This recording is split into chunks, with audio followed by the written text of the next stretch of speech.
Berlatar belakang negara Inggris, tepatnya kota Birmingham pada tahun 1919, menceritakan seorang pahlawan veteran perang bernama Thomas Shelby. Ini dia bebenguknya. Ia terlihat sedang menemui seseorang yang katanya bisa memberikan doping magic kepada kudanya agar bisa memenangkan perlombaan balap kuda. Sir, this is her.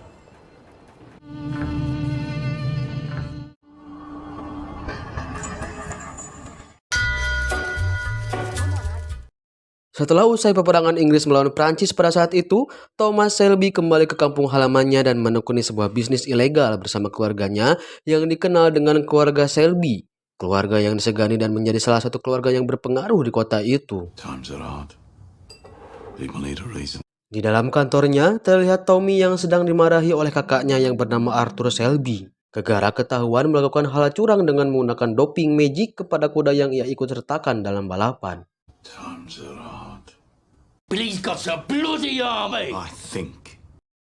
Arthur mengatakan hal yang Thomas lakukan akan memicu kemarahan seorang bandar besar bernama Billy Kimber. Namun Thomas beralasan hal yang ia lakukan adalah rencananya untuk mendapatkan uang yang lebih banyak dan meminta kakaknya Arthur untuk diam dan tidak ikut campur dalam urusannya.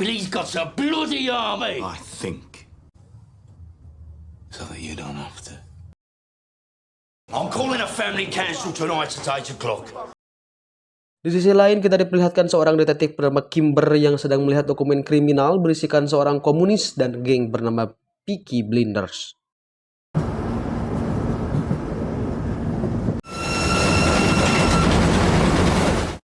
Alright, shut up now. Shut up.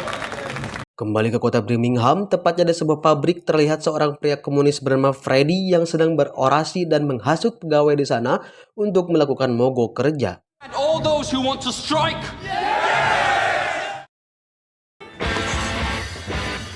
On the house, Mr. Shelby. Take a mild. Right. Singkat cerita, setelah menyelesaikan pidatonya, Freddy terlihat duduk di sebuah bar bersama Tommy dan membicarakan suatu hal. Di sini kita mengetahui bahwa Freddy dan Tommy sudah saling kenal dari semenjak mereka berdua menjadi relawan perang di Prancis. Namun, tampaknya mereka tidak terlalu akrab disebabkan perbedaan idealisme mereka berdua. Lalu tiba-tiba...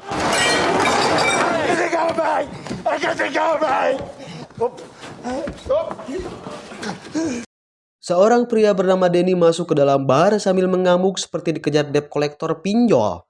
Namun tindakannya langsung dihentikan oleh Tommy yang sedang berada di situ. You did it again, Danny. Go on.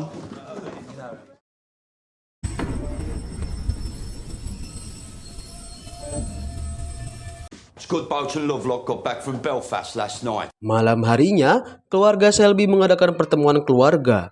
Dan pertemuan ini dihadiri oleh semua anggota keluarga termasuk Tommy, Arthur, Bibi Polly, Johnny, Ada Shelby, dan yang paling kecil bernama Finn Shelby. In Green Lanes, you left Belfast to get away from him. To do what? To clean up the city, Ada. No. Nothing that's... Pada malam itu mereka membahas perihal seorang polisi yang diutus dari Irlandia untuk membereskan kekacauan yang ada di kota Birmingham. Namun pada pertemuan malam itu, Bibi Polly mencurigai gelagat Tommy yang seperti menyembunyikan sesuatu dan yakin penyebab datangnya polisi baru itu bukanlah sekedar ingin membereskan kekacauan di kota Birmingham. Dan untuk meyakinkan kecurigaannya, Polly meminta Tommy untuk menemuinya di sebuah gereja.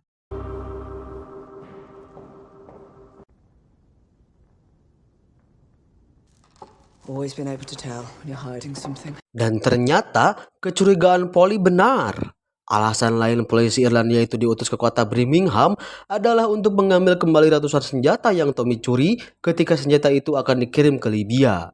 Sontak Polly pun terkejut pada saat itu dan meminta Tommy untuk segera membuang semua senjata itu dan menghilangkan jejaknya. 10,000 rounds of ammunition. Then you'll do the right thing. Tell Charlie to dump them tonight. No. Singkat cerita, scene berpindah memperlihatkan Ada Shelby dengan penampilan seksoinya. Terlihat ia tergesa-gesa dan was-was seperti orang yang ingin mencuri cangcut tetangga.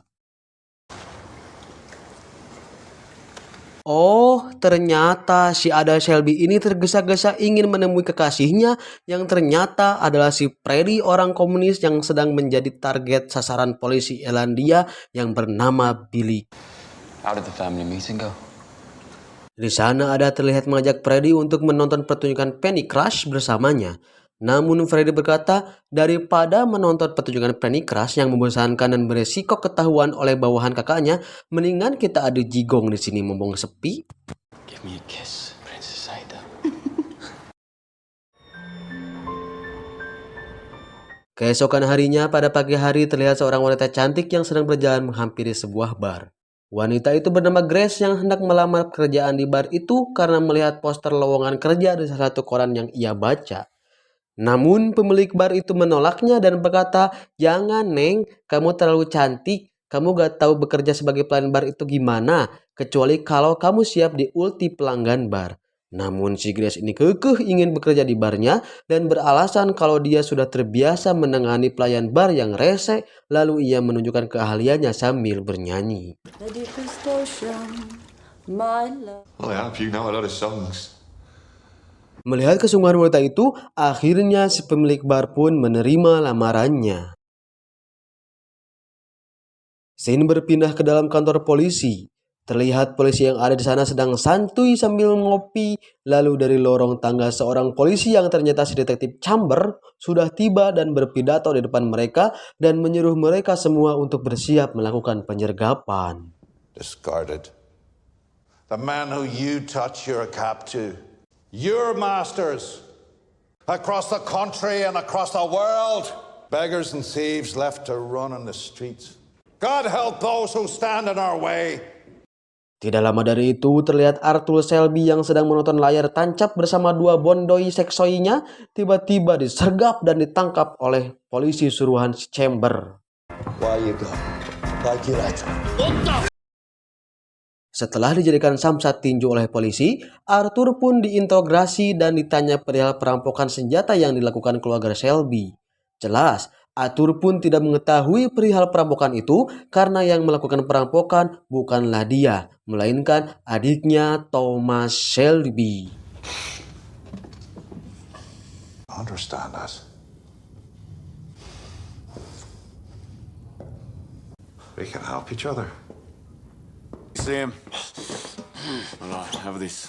Setelah diberi pelajaran matematika sampai kepalanya oyag, Arthur dan polisi itu ternyata melakukan kesepakatan untuk menjadi mata-mata polisi atas kasus perampokan senjata itu. We'd have a family meeting. Talk about Compton's chemists. Waktu yang sama, setelah mengintegrasi Arthur, Kimber terlihat sedang menemui atasannya bernama Churchill. And I've begun to interrogate suspects. Ia melaporkan hasil awal penyelidikannya mengenai senjata yang telah dirampok. Ia mengatakan siapapun perampoknya, mau itu dari kalangan komunis ataupun penjahat biasa, ia akan menangkap dan menemukan senjatanya. As the IRA Fenians, I will find. Malam harinya, Tommy mendatangi Carly, kenalannya yang akan membuang senjata yang ia rampok agar tidak diketahui polisi. Namun entah apa yang direncanakan Tommy, ia pun merubah rencananya yang tadinya akan membuang senjata itu, malah senjata itu akan ia sembunyikan dan hanya dia dan Charlie yang mengetahui rencana itu. They want him back this bad, they'll have to pay. He knows it. When the boat leaves your yard, the tobacco wharf. Are you in possession? Keesokan harinya, Campbell terlihat sedang mengunjungi sebuah museum. Namun bukan karena ingin melihat monumen sejarah yang ada di museum itu, ternyata ia sedang menunggu seseorang yang ternyata... I am, sir. Orang yang ia tunggu adalah Grace, wanita yang melamar menjadi pelayan bar di awal scene tadi. Yang ternyata ia adalah bawahannya dan seorang mata-mata untuk mencari tahu keberadaan senjata yang Check the dirampok. serial numbers against that list. That's how those bastards do things. Scene berpindah kembali kepada Tommy yang sedang bersama Danny. Terlihat Tommy memberitahukan bahwa orang yang ia bunuh sebelumnya adalah orang Italia. Dan sekarang keluarganya ingin membalaskan dendamnya kepada Danny. Alih-alih Tommy menyerahkan Danny kepada orang Italia itu, yang kalau ia menyerahkan Danny kepada mereka, Danny akan dikebiri dan dibiarkan mati kehabisan darah. Tommy menyarankan Danny mati olehnya dan disaksikan oleh orang Italia itu. Dan Tommy menjelaskan bahwa ini adalah belas kasih yang ingin Tommy berikan kepada Danny atas kesetiaannya di masa lalu. In the bleak midwinter.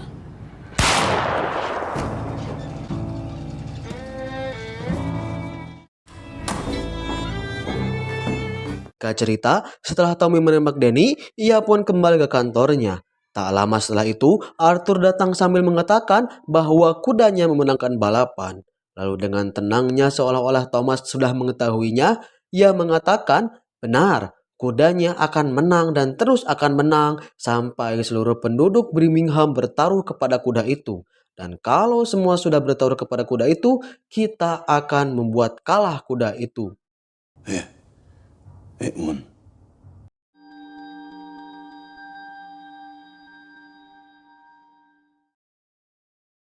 You okay, Daddy?